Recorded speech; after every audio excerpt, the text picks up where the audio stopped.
in 1934 there was a pogrom in Constantine. My parents and my sister went over the wall to the Arab family who lived next door, and they saved them. When the mob went to the Arab family and they said, "Have you seen them?" They said, "No, we haven't seen them. We don't know anything about them." But they protected my family.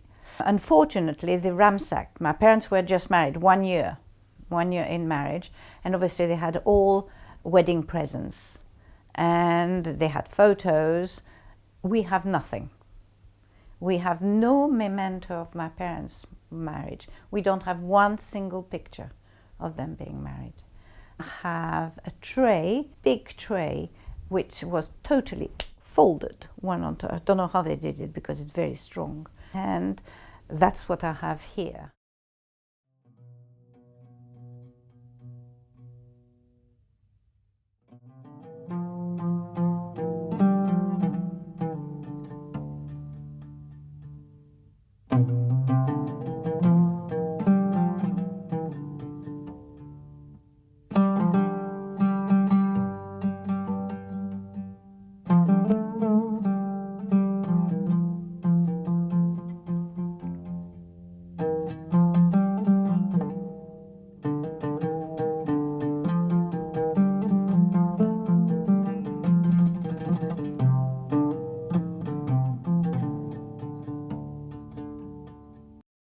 The Vichy laws were against the Jews, and they were made to feel that they were different from the rest of the Europeans. My father lost his job at the post office, so he had to work on the docks to carry big crates and to be paid so he could, provide for his family. My brother and sister didn't go to school anymore. This is the only time I can think that the Jewish community provided a Jewish school.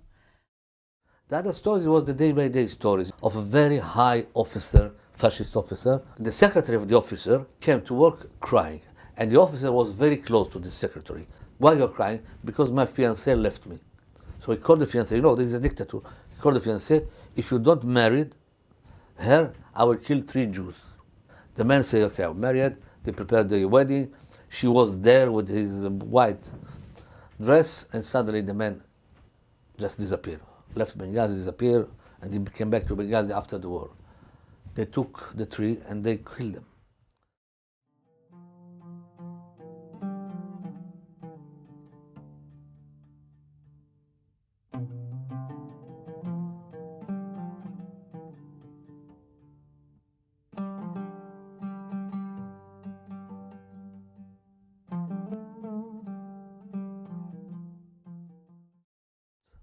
'45, when Israel they start talking about the division of the land, as you know.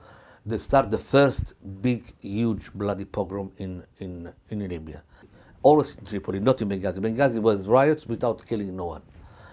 And then a lot of emissaries from the Jewish agency came and just taught some of Jews of Libya, in Tripoli mainly, to defend themselves. 1952, because people started leaving. People were talking about living in Morocco. Alors here you have a population that is over 2,000 years old in the country, and all of a sudden is talking about living this country of their ancestries. They left through the Shlichim, and it had to be done in great secrecy nevertheless. I had gone with my parents to register in 1956 because Morocco became independent. And the state of Israel was in existence, and there was a great fear because there were a very, very strong anti-Zionist movement in Morocco. You started feeling ill at ease. So what was my experience of that? That we were leaving our hometown and we were going to Israel, a country that we didn't know, and the only thing that we heard about Israel is how the Moroccans were treated, and we feared to be, to have the same plight. So I said to my parents, I do not want to go. I'll stay with my grandmother because I want to finish my studies and then I'll join you. Then, of course, my parents said it's out of the question. They stayed on. And they stayed on until 1965. From 1954 till 1962. And a lot happened. A lot happened. Events which I can remember. There were, you know, what we call them plastic. I don't know what they were made of, but it was the plastic. And the Arab shops were plastiqués, and you had bombs in the street, you had bombs in dancing halls, you had bombs in a cinema, you had bombs in the milk bar. One event, the one I was referring to, is my niece was at the time 1 year old. She was born in 60. So she was 1 year old, and there was a a bomb in a nearby shop.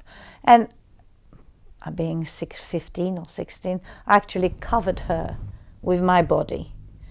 And when we finally saw what had happened, I was covered in glass. You were? I was, but the baby was safe. The baby was safe. People had to leave in 62,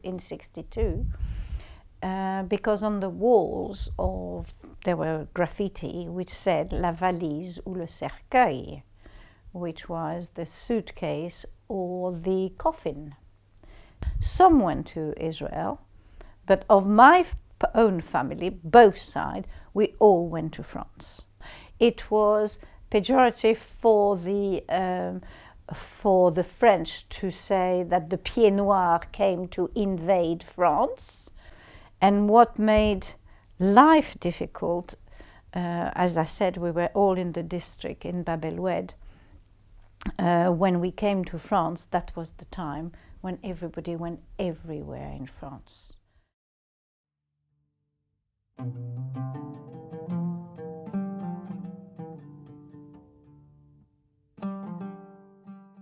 So when the 6 days war ended in Israel, it happened that my father, as usual, every morning went to the palace. He was, in fact, the teacher of classical Arabic of the princesses and prince, and he used to write the speeches of the king too. One morning when he went to the palace, in the ante, before getting to the king, you've got a room, a waiting room. All the ministers were there, as usual. When my father got into the room, got up and turned their backs to my father. So he had only one way to go to, one path to go to the king. It would be in between those two lines of ministers who gave their backs to my father. So of course, my father was stunned. He did not understand what happened. And at that point, one minister turned his back and said, "Abraham, you are killing our brothers in Israel. We cannot call you my brother anymore."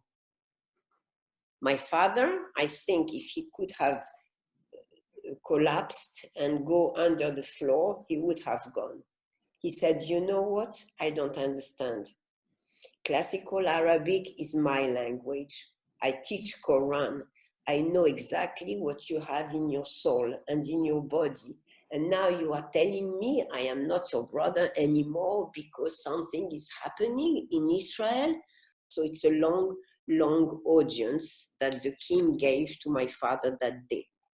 At the end of that awful morning, my father went back home for lunch, and my mother said, "What happened?" So he told my mother the story. My mother started crying. So my father said, "Look, think about the positive side. Corinne is going to take her baccalaureate in France. So let's go with her." At the same time, I can tell you that in Algeria, my uncle was killed in his kitchen by his cook. They had an argument about the Jews being Jewish, and the cook was so upset and so angry with my uncle, he took a knife in the kitchen and killed him in the back. Suddenly, from 67, January 67, a lot of people start to feel some signs. Once the 5th of June, the radio start telling our troops are going inside Tel Aviv and all the propaganda, the pogrom start. Was the first day of our exams at school. Suddenly the priest comes say, all the Jewish the pupils on one side, there are some problems in the city, nothing, the exam is... So we heard a lot of noise outside, and unfortunately we called my father, no answer. Why? Because they assaulted already the office and burned it. You can imagine, myself is 13 years old, my sister was 12 years old, and the small one 7 years old. And I remember this moment, we came out of the school, we were the last one because no one came to pick up us, and the priest just closed the door. Yani, finished. No, you cannot go back. And in front of me I see something like thousands of Arabs with everything, knives, torches. We were lucky we just met the someone of the synagogue, Shamash, with his children. He said, listen, don't worry, don't make your face appear that you are scared. And from now I will call you with Arab names, okay? Don't speak Italian, don't speak Hebrew, just speak Arabic. And we went into the mob. I felt that I'm walking, but staying on place, from the tension. And when we arrived to, and everywhere were Jewish shops on flame, big flames. And we arrived to our home. I saw my father and my mother from the windows, just say, come immediately. Just sit down and just watching the others. My father praying, my mother crying, my auntie vomiting. The other 2-3 men with some knives from the kitchen ready in front of before they will kill us, at least we will kill some. 90 minutes, someone start banging the door downstairs. Luzon, we are the guard of the king. Say, we have order from the king to collect all the Jews and to bring them outside Benghazi to a camp, to preserve, to defend you. Then we stayed there 25 days. Then they came and say, okay, we decide 2 things. One, if some of you want to go back to Benghazi, you can do it, but if the next demonstration, we will not defend anyone. You will be killed. So what is the alternative? We give you alternative. Take 1 suitcase each, 20 pounds each, and you leave.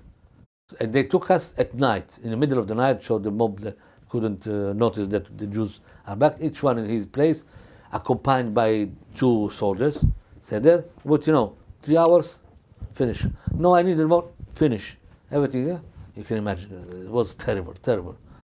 In the meantime, in parallel, and also the story, we knew it only a month after, an officer came to my uncle in Tripoli, said, listen, we have to take you and to protect you. And they took my brother, my uncle, his wife, 7 children, the smallest one 2 years old, the eldest one 19 years old. And then he took him on the back of the old cemetery and slaughtered everyone. We arrived at Rome, the 27th of June at dawn. The thing that I start thinking in the play, now I will replace the sound of the muezzin with the bells of the Vatican.